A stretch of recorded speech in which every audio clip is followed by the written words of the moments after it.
Nah, ilmu tentang Rasulullah itu ada banyak, maka kita sebut Al-Anwar Al-Muhammadiyah. Nur-nur tentang Nabi. Nah, ilmu tentang Nabi ini boleh dicatat. Pertama, ilmu sejarah. Ilmu sejarah, tarikh disebut dengan sirah nabawiyah. Apa sebutannya? Sirah nabawiyah. Sirah artinya perjalanan, kebiasaan Nabi. Yang kedua, khasais nabawiyah, keistimewaan Nabi. Yang ketiga, ilmu tentang fadail an-nabawiyah, keutamaan, kelebihan Nabi. Kelebihan Nabi Muhammad dari para nabi terdahulu, kelebihan Nabi Muhammad di Quran, bahwa ia dinamakan dengan nama-nama Allah dan lain sebagainya. Itu fadail. Ya, kata beliau mengatakan, nusirtu birru'bi, aku dibantu oleh Allah dengan adanya petir. Dan lain sebagainya, ya, itu contoh-contohnya. Dan yang keempat, ya, belajar tentang Nabi itu dalail an-nabawiyah. Apa arti dalail? Apa arti dalail?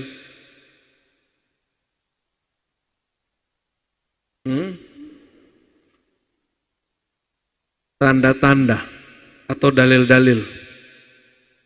Maka Imam Al-Baihaqi nulis kitab Dalail an-Nubuwah.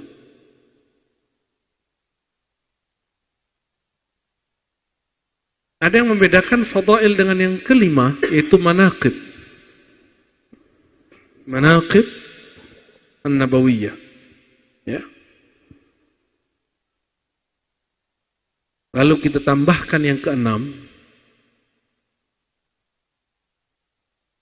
sebagaimana telah diwariskan oleh Imam Burhanpuri, ya, Abdul Karim Al-Jili, tapi ilmu ini belum disebut. Ilmunya adalah Al-Haqa'iq Al-Muhammadiyah, hakikat Muhammadiyah atau hakikat Nabawiyah. Semuanya berdasarkan riwayat. Kalau haqa'iq, ilmu yang tersurat dalam riwayat, diungkap yang tersirat padanya. Dari haqa'iq al-Muhammadiyah inilah muncul kajian tentang Nur Muhammad sallallahu alaihi wasallam, ya.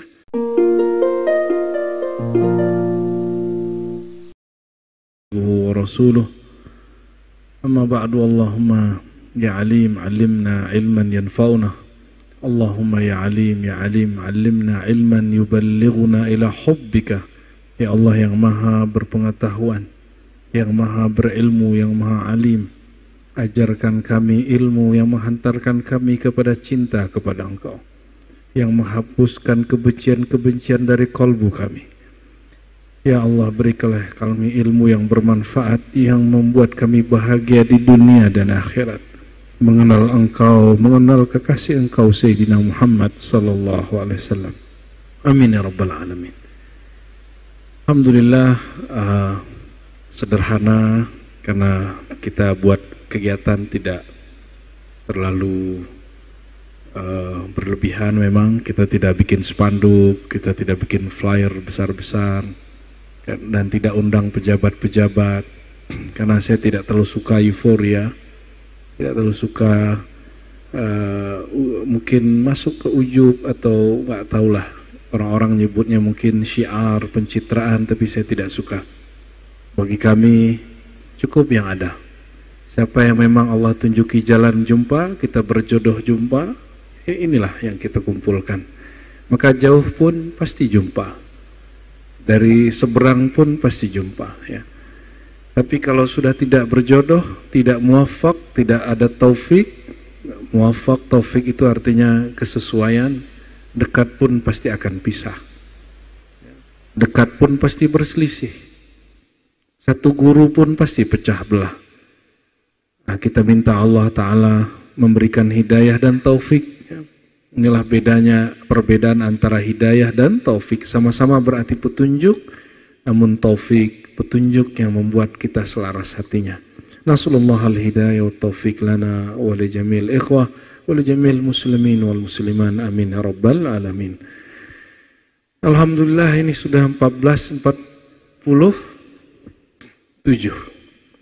Nabi hijrah umurnya 53.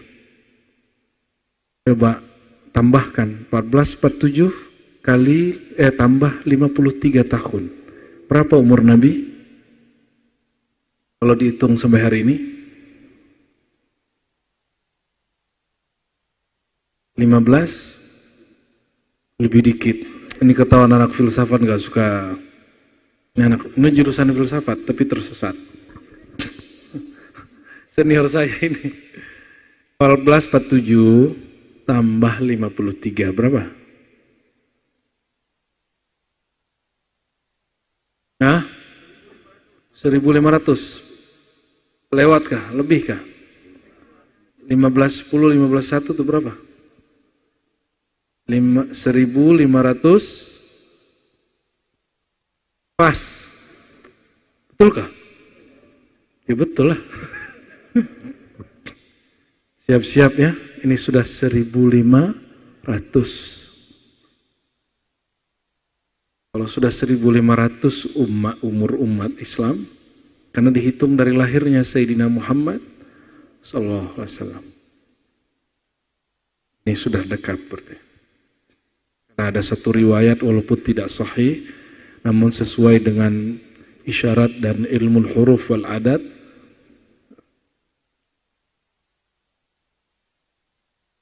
iqtarabatis sa'ah wa insyaqqal qamar, itu dihitung 1500. Maka Imam Suyuti meskipun membenarkan bahwa hadis-hadis bahwa umur umat Islam 1500 tahun itu dhaif, tapi secara ilmu yang lain itu ada benarnya. Ya syukur-syukur kalau dihitungnya bukan dari lahirnya Nabi SAW. Kalau dihitungnya dari beliau bertugas sebagai Rasul, tambahin 40 tahun lagi. Dan sepertinya itu kurang tepat ya. Ini tidak menakut-nakuti tapi memang menakutkan. Di mana-mana BBM, bahan bakar, minyak sudah mulai krisis. Betul? Sudah mulai. Indonesia ngambil lebih dari 50% itu dari negara Singapura, dari tempat tuan tuh ya. Indonesia punya banyak kilang minyak tapi nggak ada produksinya, nggak jelas. Pertamina korupsi. Dan itu baru terungkap kemarin. Mereka jadi pejabat bukan ingin berkhidmat untuk bangsa, untuk negara, tapi memperkaya diri sendiri. Akhirnya sampai hari ini itu kendaraan kita itu bahan bakarnya impor semua, hampir 60% lebih impor. Kalau terjadi konflik saja Indonesia dengan Singapura, udah berhenti semua itu mobil. Motor antum nggak jalan sudah. Ya, kebayang nggak? Thailand dengan Kamboja sudah perang. Betul? Indonesia Malaysia mau perang juga. Singapura Indonesia mau perang juga. Hah? Mau perang juga. Bodoh namanya itu. Ya. Tidak ada namanya orang perang itu mau menang kalah semuanya rusak. Semuanya rusak. Ya. Dan alhamdulillah kita nggak ada di negara ASEAN ini yang megang nuklir, nggak ada, alhamdulillah. Ya. Jadi ini sudah akhir zaman dan Nabi Muhammad SAW mengatakan ini, saya ingatkan ini masih banyak yang ustadz aja nolak. Kata ustadz nih ya, masih lama. Imam Mahdi masih lama, Dajjal masih lama. Nabimu mengatakan dekat, engkau mengatakan lama. Kata Nabi SAW apa? Ana wassa'ah kahatain. Aku dan kiamat seperti dua jari ini. Dekat atau jauh? Dekat. Sebelum terjadi kiamat nanti ya muncullah fitnatud Dajjal. Makanya kalau sebelum assalamualaikum dalam sholat doa. Ya. Waqini ya. min fitnatil qabri wa adzabin nar wa fitnati masihid dajjal. Ya Allah, jaga aku dari fitnah kubur, azab neraka, dan fitnah dajjal. Apa arti fitnah dajjal? Kekacauan. Kekacauannya, ke hak dia zahirkan batil, batil dia zahirkan hak. Itu sebagai pemanasan, Bu ya. Jadi salah satu nama beliau Nabi akhir zaman, betul nggak? Nabi akhir zaman. Baik, sesuai dengan tadi bahwa saya hanya keynote speaker, muqaddimah saja, memahid, ya, hanya menghantarkan saja, karena seperti teman-teman lihat di, jadi ternyata Bang Do dan kawan-kawan itu berkhidmat bikin channel yang agak bagusan katanya. Nah itulah, itu bukan buatan buya-buya, itu buatan yang khidmat. Ya, boleh tepuk tangan nggak tuh yang khidmat? Antum kalau lihat hasil tangkapan layarnya setara dengan yang di TV-TV, karena memang kameranya kualitasnya termasuk middle up lah ya. Semoga Allah berkahi orang-orang yang berkhidmat untuk mengadakan ini. Amin ya rabbal alamin.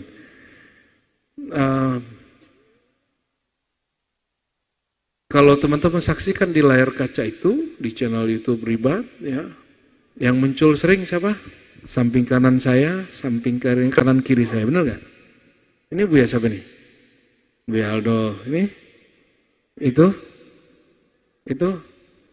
ini, itu. Wah, viral ya.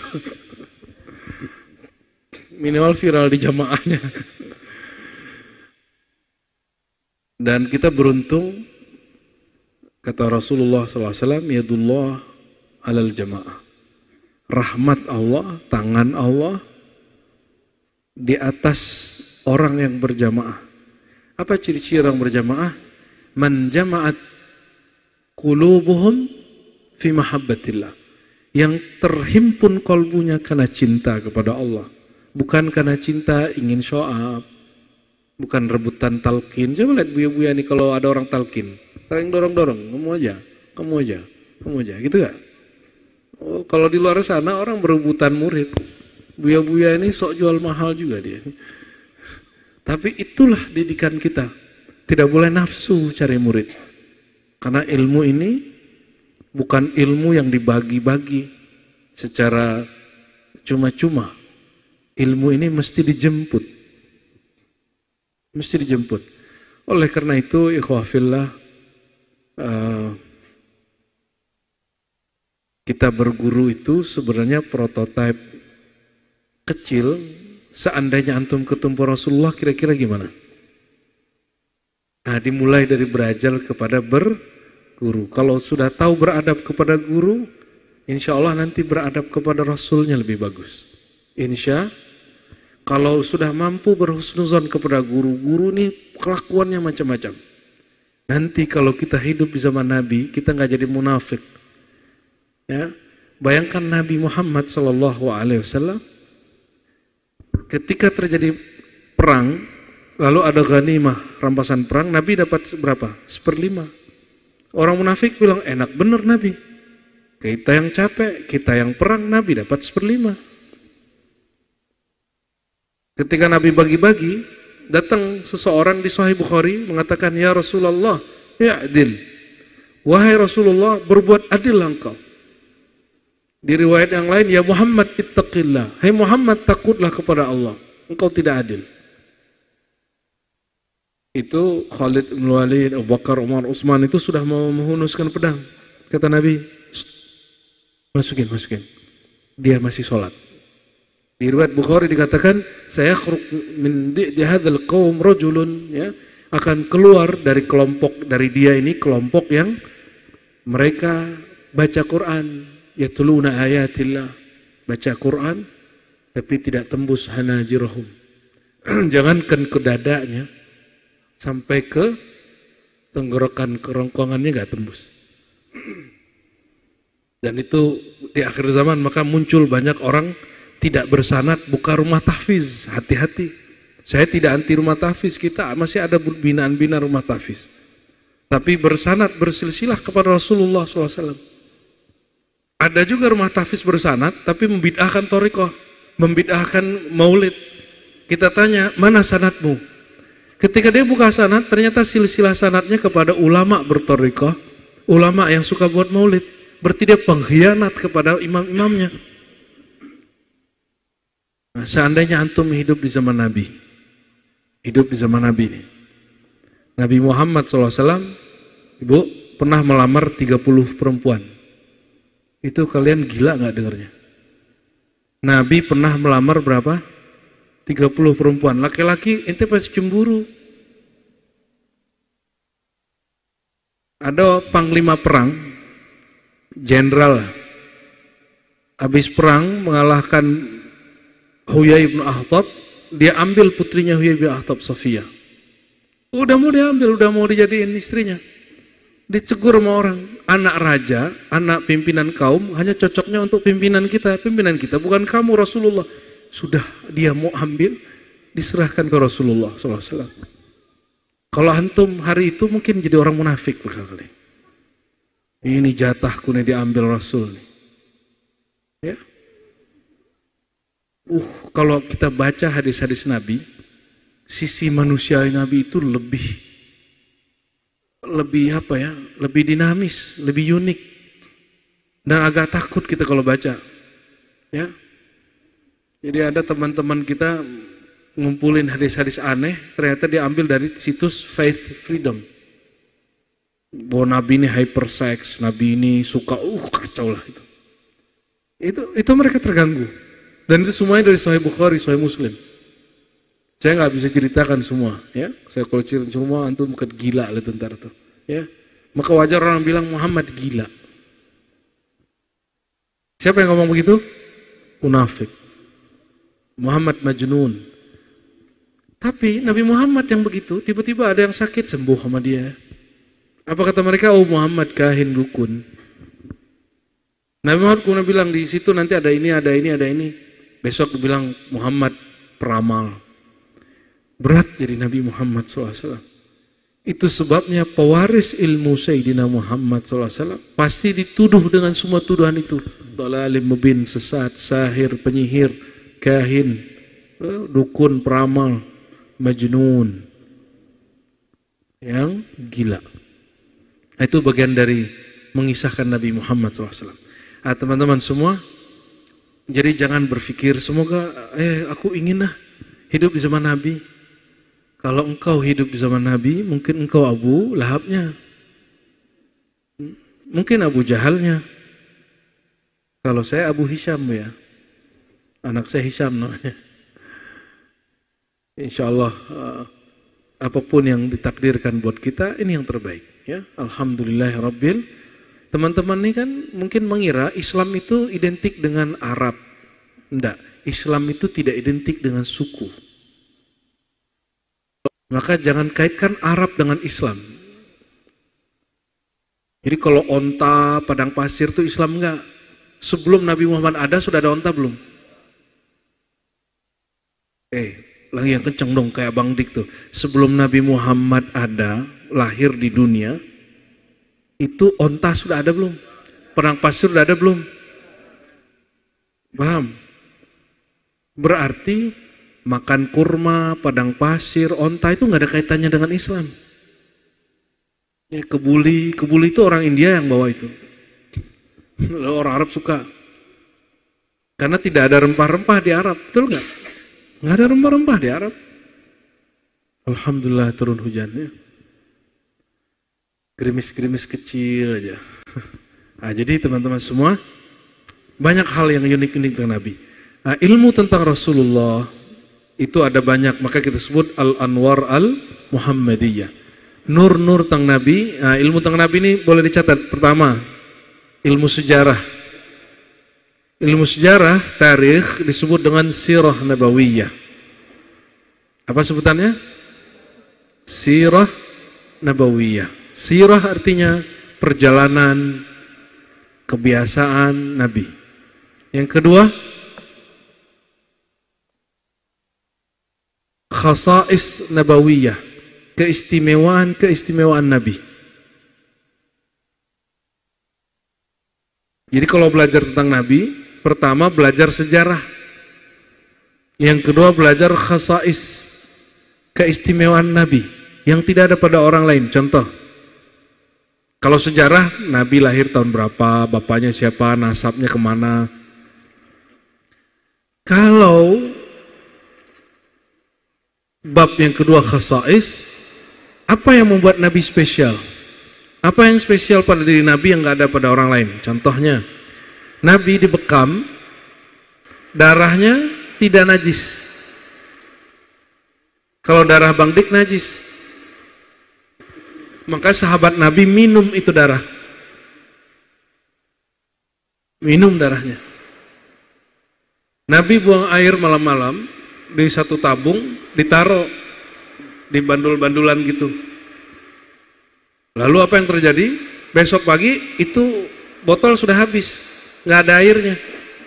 Nabi bingung loh, kok ada yang minum buang air kecilku? Dulu kan nggak ada WC, nggak ada toilet di dalam kamar. Ternyata Ummu Sulaim, ayah ibu daripada Anas bin Malik, mengambilnya. Kehausan malam-malam, dia lihat ada air, dia minum, ternyata itu buang air kecil Rasulullah, dan dia tidak merasakan asin.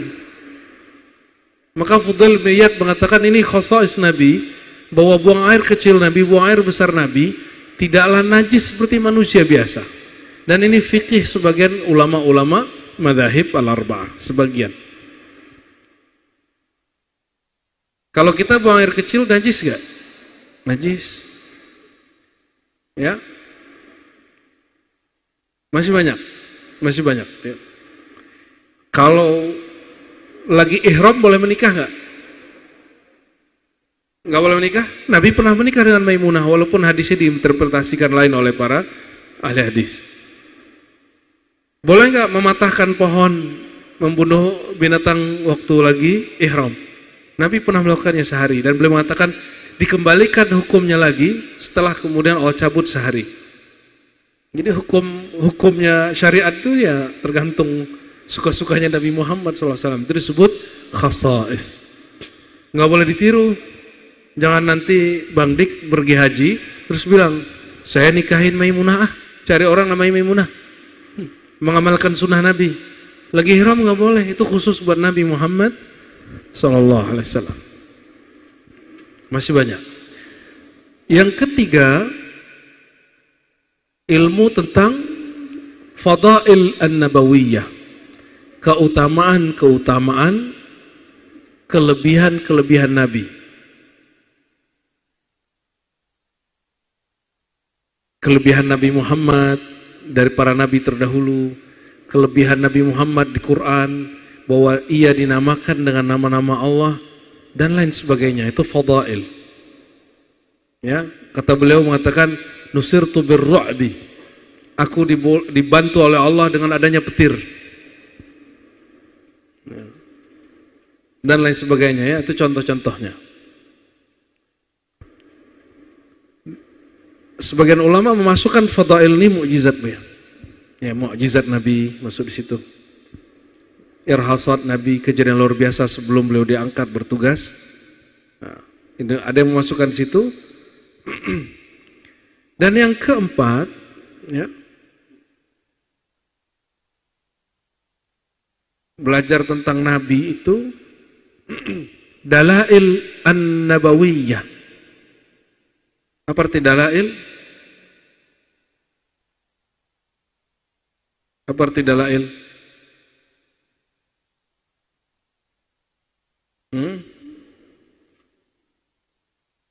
Tanda-tanda atau dalil-dalil. Maka Imam Al-Baihaqi nulis kitab Dalail an-Nubuwah.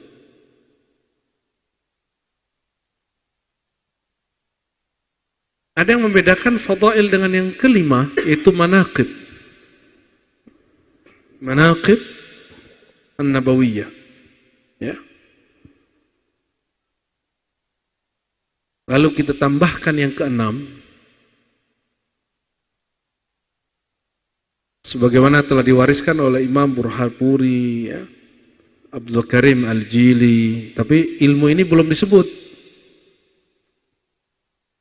Ilmunya adalah Al-Haqa'iq Al-Muhammadiyah, hakikat Muhammadiyah atau hakikat Nabawiyah. Apa perbedaannya? Sirah, khasais, fadail, dalail, semuanya empirik. Semuanya berdasarkan riwayat. Kalau haqa'iq, ilmu yang tersurat dalam riwayat, diungkap yang tersirat padanya.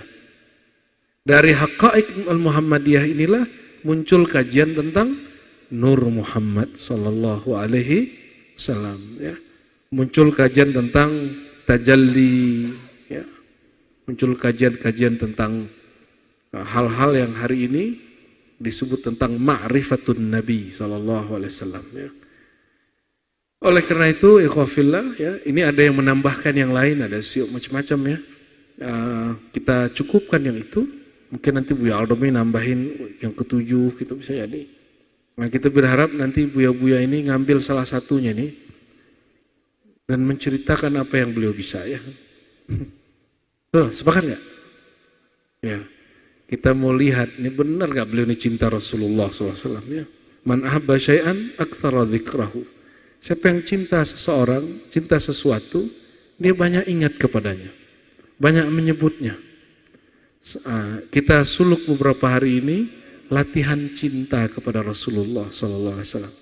Maka teman-teman semua, walaupun tadi sudah diminta untuk mengamalkan sholawat 313, setiap rumah wajib punya buku yang judulnya Sirah Nabawiyah. Setiap rumah wajib punya buku judulnya apa? Sirah Nabawiyah. Wajib punya. Jika betul cinta kepada Rasul, mesti mempelajari minimal dari 6 itu, nomor 1 saja punya. Itu paling basic, ya. Itu paling basic. Berdasarkan ini, ayyuhal ikhwah, ya, jika kita menguasai beberapa ilmu ini, barulah indaka al-anwar al-muhammadiyah. Engkau sedang menyimpan, mendapat amanah Nur Muhammad sallallahu alaihi wasallam. Jadi Nur Muhammad jangan dibayangkan sinar cahaya fisik. Nur Muhammad itu berkaitan dengan ilmu, berkaitan dengan dalil, berkaitan dengan karakter-karakter baik, ya.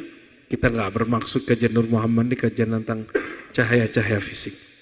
Barangkali itu Buya Mursal muqaddimahnya, keynote speakernya.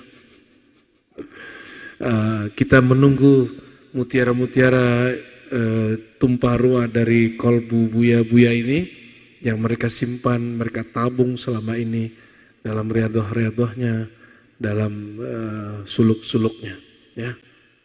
Nantazir minkum ayyuhas sadah. Assalamualaikum warahmatullahi wabarakatuh.